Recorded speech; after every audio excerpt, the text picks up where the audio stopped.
Hola a todos, ¿qué tal? ¿Cómo están? Mi nombre es Iván y en esta ocasión vamos a continuar con el video que hicimos anteriormente de la parte de la ley de Ohm. Todos sabemos, ¿no?, que esta ley es definitiva, es decir, es la base para aprender electricidad y ya sabemos lo que conlleva, ¿verdad? De ahí podemos irnos a lo doméstico, podemos irnos al industrial y a más avanzado la automatización, etcétera. Pero ¿qué es lo básico? La ley de Ohm. Y bueno, continuando vamos a seguir con la parte de analogía con el circuito hidráulico para entenderlo mucho, pero mucho mejor. Pero no sin antes, por favor, invitarles a que se suscriban a nuestro canal. Hemos visto en los números de las personas que ven nuestros videos que más del 85% no está suscrito, así que nos darían un gran favor si se suscriben y activan la campana de notificaciones. Se vienen muchas cosas buenas, es decir, se viene mucho más contenido que estamos preparando, mucho contenido aplicable de la vida real. Así que, bueno, continuemos con el video. Gracias.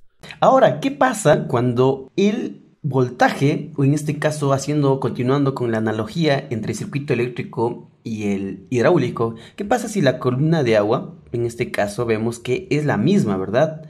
Tenemos la misma altura, por ende, ¿qué pasa? La presión en este punto de aquí, la presión 1 y la presión 2, obviamente van a ser iguales, ¿verdad? Entonces, aquí, ¿qué es lo que está variando? Aquí lo que vamos a variar es en el circuito. Viéndole en el circuito hidráulico, vamos a variar la manguerita, el diámetro de la manguera. Por eso aquí yo tendría un diámetro 1 y aquí un diámetro 2. Claramente podemos ver que el diámetro 1 es menor que el diámetro 2.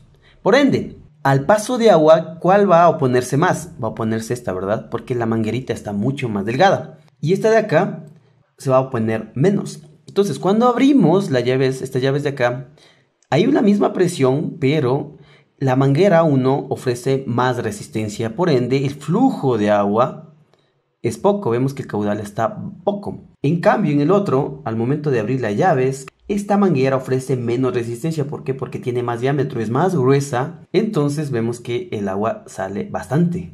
Ahí está el señor que casi ya no puede agarrarle la manguera por tanta agua que sale. Yéndonos al circuito eléctrico, ¿qué quiere decir? Que aquí, por ejemplo, vámonos a nuestra ecuación, I por R.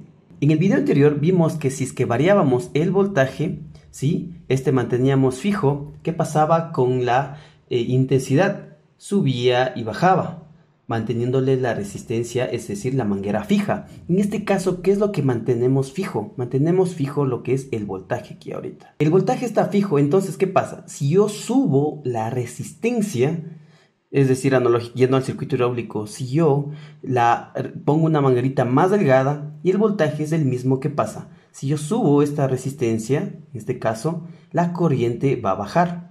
El caudal vemos que es pequeño.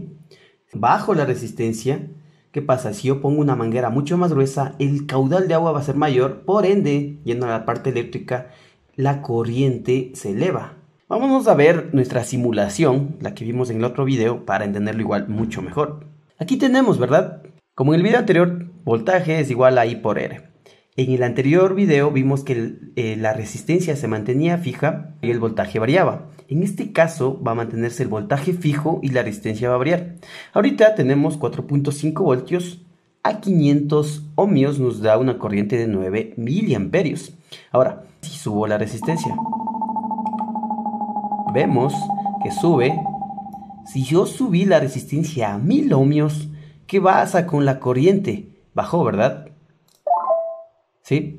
Porque estaba en 9 miliamperios. Si yo subo a 1000 ohmios, la resistencia va a bajar a 4.5, a la mitad. Ahora, ¿qué pasa? Obviamente también si disminuyo casi al mínimo la resistencia, vemos que la corriente se dispara. Esto tiende a cero, la corriente va a tender al infinito. Por eso vemos que en el dibujito como la corriente se eleva drásticamente, ¿verdad? ¿Sí? Eso es el principio de un cortocircuito. Si yo quito esta resistencia y solo coloco un alambre, la corriente en teoría se va a elevar y va a dañar las pilas, las baterías. Si yo tengo un circuito en alterna, también va a pasar lo mismo, inclusive van a saltar las protecciones y todo. Por eso hay que tener mucho cuidado en realizar este tipo de pruebas o verificar, ¿ya? Entonces queda comprobado de que si yo bajo o subo la resistencia, la corriente va a ser proporcional. Si yo subo, la corriente baja. Si yo bajo, la corriente sube. Listo, continuamos con el siguiente video.